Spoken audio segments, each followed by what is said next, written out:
अगर श्री कृष्ण सच में भगवान थे तो उन्होंने क्यों महाभारत जैसे युद्ध को होने दिया और अपने खुद के परिवार को इस युद्ध से दूर रखा?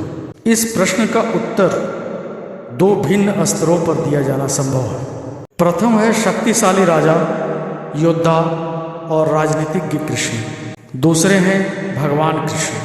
पहले हम राजा कृष्ण की बात करें।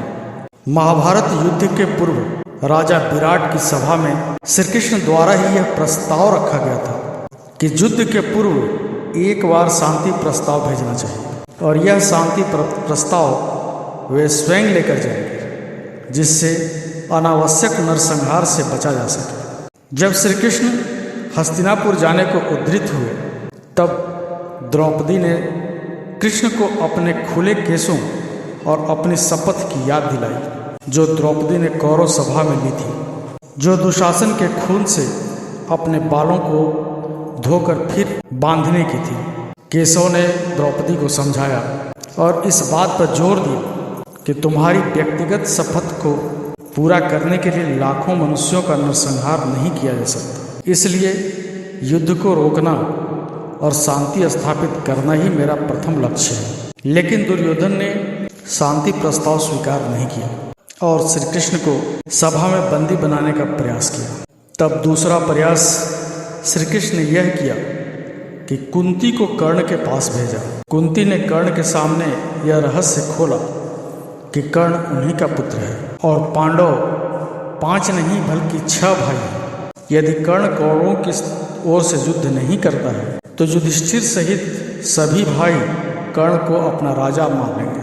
कृष्ण यह जानते थे कि यदि कर्ण पांडवों की ओर से युद्ध करने को तैयार हो जाए तो दुर्योधन स्वयं ही युद्ध से विरत हो जाएगा। इस तरह युद्ध को रोका जा सकता है। परंतु कर्ण ने कुंती का प्रस्ताव अस्वीकार कर दिया और कुंती को यह आश्वासन दिया कि तेरे 5 पुत्र सदैव जीवित रहेंगे, या तो कर्ण अथवा अर्जुन, और शेष 4 पुत्रों का मैं कभी वध नहीं करूंगा। अतः इन घटनाओं से यह स्पष्ट है कि यह नहीं कहा जा सकता कि कृष्ण ने युद्ध रोकने का प्रयास नहीं किया।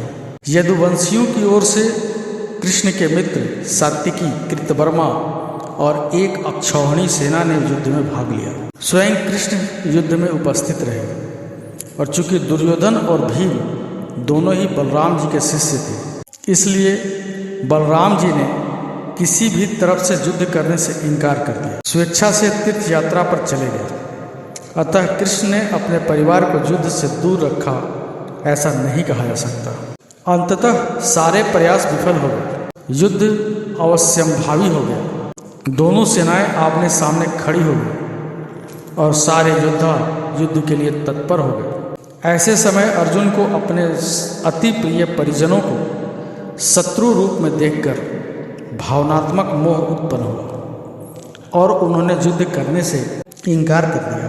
अब यहाँ हमें कृष्ण भिन्न रूप में दिखाई देते हैं। जो पहले युद्ध को रोकने के लिए अथक प्रयास कर रहे थे, अब वे स्वयं अर्जुन को युद्ध करने के लिए प्रेरित कर रहे थे, क्योंकि अब परिस्थिति भिन्न थी और युद्ध के लिए सम्मुख खड़े योद्धाओं के सामने अर्जुन का युद्ध नहीं करने का निर्णय अत्यंत ही कायरतापूर्ण और संसार में घोर आलोचना का विषय होता। श्री कृष्ण ने अर्जुन को यही समझाया कि इस परिस्थिति में युद्ध से पलायन करना और उससे जो लोक निंदा होगी वह मृत्यु से भी बढ़कर होगी। अब यदि भगवान कृष्ण की बात की जाए तो जब युद्ध के रण में अर्जुन यह कहता है कि मैं इन योद्धाओं और सेनाओं का संहार कर पाप का भागी नहीं बनना चाहता, तब भगवान श्री कृष्ण अपना विराट रूप अर्जुन को दिखाते हैं और यह भी दिखाते हैं कि जिन लोगों को मारने का अर्जुन कह रहा है वे तो सब पहले ही मर चुके हैं। विराट रूप में अर्जुन यह भी देखता है कि अनंत ब्रह्मांड पानी के बुलबुलों की तरह पैदा हो रहे हैं और नष्ट हो रहे हैं। भगवान का स्वरूप कोटि सूर्यों के प्रकाश के समान है और जिस पृथ्वी और पाप पुण्य की बात हो रही है उसका अस्तित्व तो नगण्य जैसा ही है। अर्जुन ने यह भी देखा कि मरने वाला और मारने वाला दोनों ही परमात्मा स्वरूप है और वह विराट स्वरूप परमात्मा स्वयं ही सब कुछ बना हुआ है। तो यदि कृष्ण को भगवान समझकर यह तर्क दिया जाए कि उन्होंने युद्ध रोका क्यों नहीं, कि जब सब कुछ वे ही बने हुए हैं तो कौन किसको रोके।